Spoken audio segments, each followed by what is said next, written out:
power's been out for 36 hours. Your street is silent, too silent. Then you hear it. Glass shattering. 3 houses down.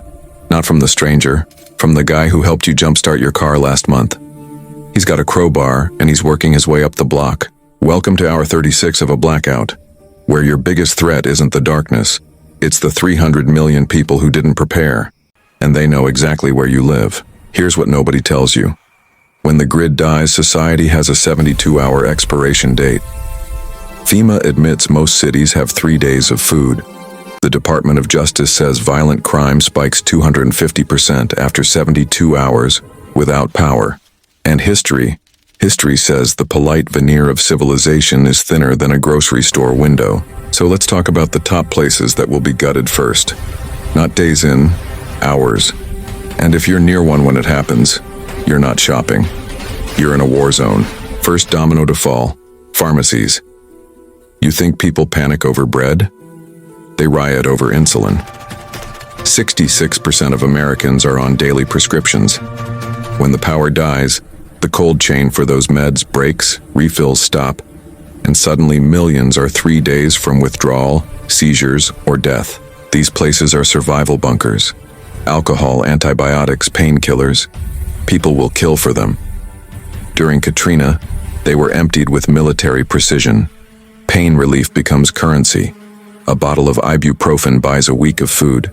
And when the pharmacies burn, the mob doesn't go home. They start knocking on doors. Number 7, hardware stores. The survival goldmine. Most people rush to grocery stores. Smart survivors hit hardware stores first. Why? Because when society collapses, you don't just need food, you need tools. Hardware stores are packed with everything to fortify, defend, and survive. Chainsaws, generators, propane, batteries, axes, crowbars, and hand tools that don't need electricity. During Katrina and the 2011 UK riots, hardware stores were stripped clean. Not for weapons, but for plywood and nails to board up windows. But here's what makes them deadly. Everyone realizes their value eventually. By hour 48, desperate people flood in. Not just preppers. Looters looking for bolt cutters. Opportunists grabbing generators. The real kicker, most hardware stores have poor security. Big glass windows, minimal staff. Once the first window breaks, it's a feeding frenzy. If you don't have your tools before the blackout, it's too late. The hardware store becomes a battleground where desperation meets raw utility. Day 2, your tank's on empty. So's everyone else's. Gas stations erupt before grocery stores. Why? Fuel pumps need electricity. No power, no pump. Even if the underground tanks are full, it's useless. And the backup generators? Stolen first. Gas isn't just for cars. It's for generators, chainsaws, heating. A 5-gallon jug could buy you protection or safe passage. You'll see lines stretching for blocks, armed confrontations, sabotage. Gas stations won't fuel hope. They'll fuel chaos. Finally, where civility dies. Big box stores. Walmart, Costco, Target. Within 12 hours of a blackout, they become meat grinders. They hold everything. The last bastion of the supply chain. And once they're empty, that chain is broken forever. We've seen stores ransacked in under an hour. In a total blackout, that shrinks to 15 minutes. Thousands of people.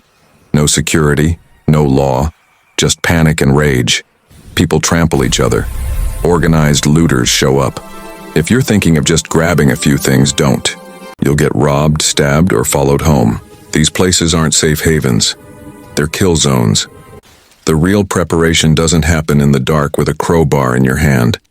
It happens now, before the lights go out. Because when they do, the only thing you can count on is that everyone who didn't prepare knows exactly where you live. Let's continue with number 4. Liquor stores, the Wild West. When the lights go out, alcohol becomes everything. It's medicine, it's currency, it's fuel, it is morale in a bottle. Think about this. 15 million Americans are alcohol dependent. After just 24 hours without it, severe withdrawal kicks in. We're talking nausea, hallucinations, seizures. That raw desperation leads straight to the liquor stores, but they won't be the only ones. Picture it, crowds elbowing through shattered glass for anything. Whiskey, vodka, even mouthwash. Booze becomes barter gold. A fifth of vodka could get you a course of antibiotics. A bottle of rum might buy you firewood or a box of ammo. High-proof spirits can clean a wound, disinfect your gear, or start a fire. During the Great Depression, moonshine was survival currency. When Venezuela collapsed, smuggled liquor was the primary way to trade. So stock quietly. Clear spirits are best. Vodka, Everclear, high-proof rum. Keep the bottles sealed and keep them hidden.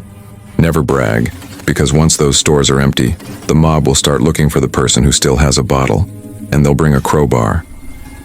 Number 3, pet stores. The forgotten vault. Most people will walk right past the pet store until they're starving. Then that bag of kibble isn't for Fluffy anymore.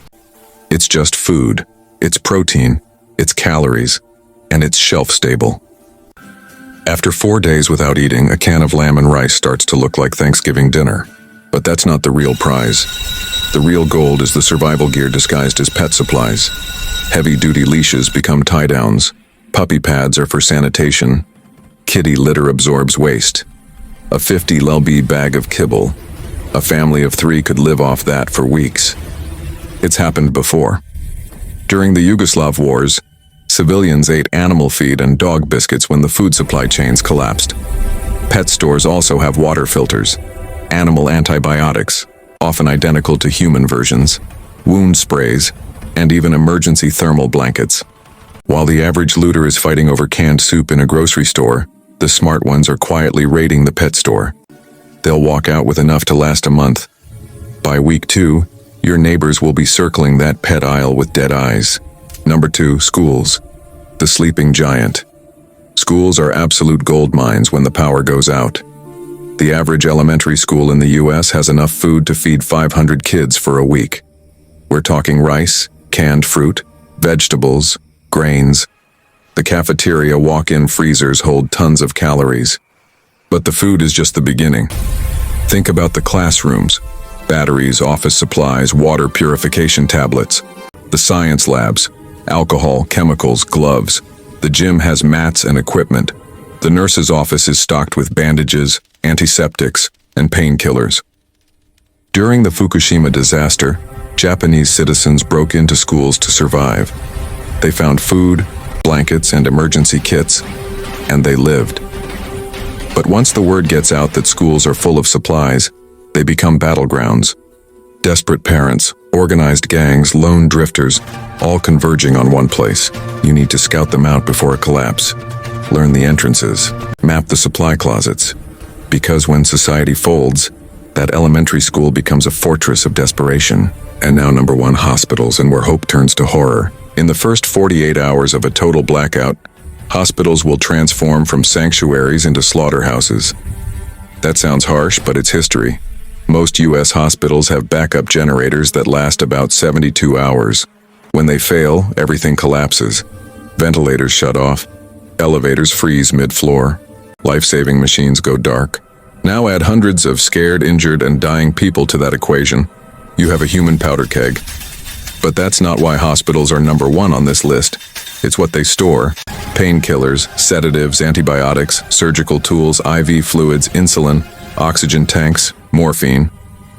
In a post-collapse economy, these are the new currency. A single bottle of penicillin could buy a week's worth of food. An adrenaline injector might be tradable for gold. During Venezuela's collapse, hospitals were looted over and over by gangs, by desperate patients, even by their own former staff. The sick, the addicted, the opportunists. They will come in waves, not to help, to take. ICU wards will be gutted, storage rooms raided. The security guards will be long gone. If you have ever thought about raiding a hospital after the lights go out, don't. It is suicide. Build your own trauma kit now. Learn field medicine. Get certified in basic first aid. Because when the hospitals collapse, they won't be a place of healing. They will be the front line of the apocalypse. The blackout doesn't care if you're ready, but your neighbors do, and they're counting on you not being. Stock up now. Stay quiet. Stay dark. Because survival isn't about outlasting the blackout. It's about outlasting everyone.